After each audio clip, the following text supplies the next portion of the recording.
ഇടുക്കി മറയൂർ കാന്തല്ലൂരിൽ കാട്ടാനകളെ തുരത്താൻ വനംവകുപ്പിന്റെ ദൗത്യം. ആക്രമണകാരികളായ 5ഓളം ആനകളെ തുരത്താനാണ് നീക്കം.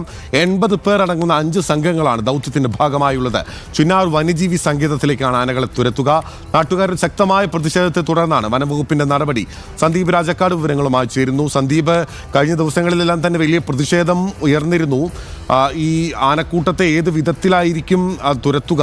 ഏത് വിധത്തിലാണ് ഇപ്പോൾ RRT സംഘങ്ങൾ രൂപീകരിച്ചിട്ടുള്ളത് വനംവകുപ്പ്?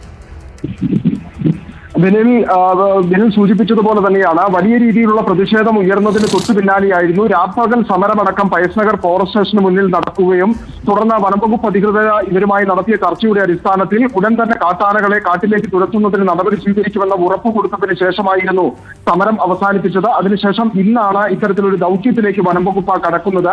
80 ഉദ്യോഗസ്ഥന്മാരാണ് ഈ ദൗത്യത്തിൽ പങ്കെടുക്കുന്നത്. 5 സംഘങ്ങളായി തിരിഞ്ഞുകൊണ്ടാണ് വിവിധ ഇടങ്ങളിലേക്ക് ഈ കാട്ടാനകൾ നിൽക്കുന്ന മേഖലകൾ കേന്ദ്രീകരിച്ച് ഉള്ള ഒരു നീക്കം വനംവകുപ്പ് നടത്തിയിരിക്കുന്നത്. അതിൽ ഏറ്റവും പ്രധാനമായിട്ടുള്ള പ്രദേശങ്ങൾ പെരുമല, വേട്ടക്കാരൻ കോവില്, കുളച്ചിവയല്, കാരയൂര, നാത്തപ്പാറ തുടങ്ങിയിട്ടുള്ള സ്ഥലങ്ങൾ കേന്ദ്രീകരിച്ചാണ് ദൗത്യസംഘം നിലയുറപ്പിക്കുകയും നീക്കം നടത്തുകയും ചെയ്തിരിക്കുന്നത്. ഇന്ന് പകൽ സമയത്ത് പോലും ഈ കാട്ടാനകൾ ഈ മേഖലയിലേക്ക് ഇറങ്ങി വരുന്ന ഒരു സാഹചര്യം ഉണ്ടായിരുന്നു. ആക്രമണകാരിയായ കഴിഞ്ഞ ദിവസവും 73കാരനെ ആക്രമിച്ച കാട്ടാനെ ആ പ്രദേശത്ത് തന്നെ കൃഷിയിടത്തിലടക്കം നിലയുറപ്പിച്ചിരിക്കുന്ന സ്ഥിതിയുണ്ട്. അതുകൊണ്ട് തന്നെ ഇവരെ ഇത്തരത്തിൽ ജനവാസ മേഖലയിൽ നിന്നും പതിയെ നീക്കണം. എന്നാൽ പ്രകോപനകരമായ രീതിയിൽ ഒറ്റയടിക്ക് അത്തരം ഒരു ദൗത്യം പൂർത്തീകരിക്കുവാൻ കഴിയില്ല. കാരണം ജനവാസ മേഖല ആയതുകൊണ്ട് തന്നെ അവിടെ നിന്നും പതിയെ കാട്ടാനകളെ ചിന്നാർ വന്യജീവി സങ്കേതത്തിലേക്ക് തുരത്തുക എന്നുള്ള ആദ്യ ലക്ഷ്യമാണ് ഇപ്പോൾ മുന്നോട്ട് വെച്ചിരിക്കുന്നത്. അതിന്റെ അടിസ്ഥാനത്തിലാണ് ഇപ്പോൾ നടപടികൾ സ്വീകരിച്ചു വരുന്നത്. രാവിലെ മുതൽ ഈ ദൗത്യം തുടർന്നുകൊണ്ടിരിക്കുകയാണ്.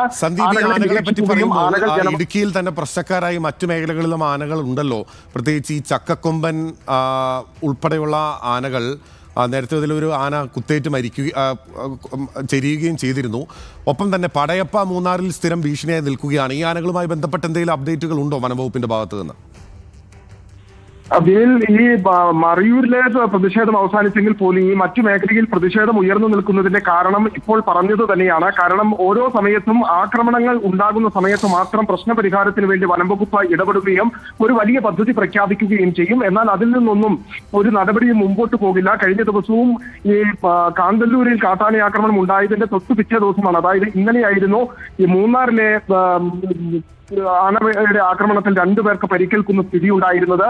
ഒപ്പം തന്നെ പടയപ്പ ഈ പറഞ്ഞതുപോലെ മൂന്നാറിൽ നിന്നും മറയൂരിലേക്ക് അടക്കമുള്ള വഴികളിലൂടെ നടന്നു പോവുകയും വ്യാപകമായ നാശം വിതയ്ക്കുകയും ചെയ്തു. മുമ്പാവായ ഈ പടയപ്പയെ നിരീക്ഷിക്കുന്നതിന് വേണ്ടി മാത്രം പ്രത്യേക RRT സംഘത്തെ നിയോഗിച്ച് ഒരു നിരീക്ഷണമൊക്കെ നടത്തി. അത് വലിയ രീതിയിൽ ചർച്ച ചെയ്യപ്പെടുകയും ആ RRT സംഘം ഉള്ളതുകൊണ്ട് തന്നെ കാട്ടാന ഇങ്ങോട്ട് ഇറങ്ങില്ല, അത്തരത്തിലുള്ള നടപടികൾ സ്വീകരിച്ചു. പക്ഷേ 1-2 ദിവസങ്ങൾക്കപ്പുറം ഈ RRT സംഘത്തിന്റെ പ്രവർത്തനവും സേവനവും പിന്നീട് അവിടെ ലഭ്യമായിട്ടില്ല.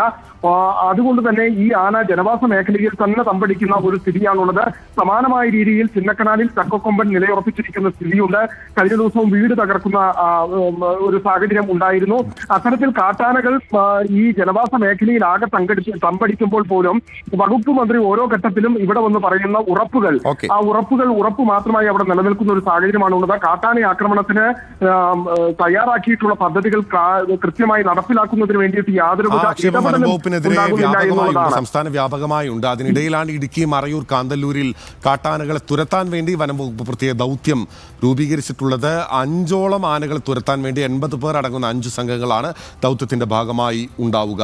സന്ദീപ് രാജക്കാടാണ് വിവരങ്ങൾ നൽകിയത്.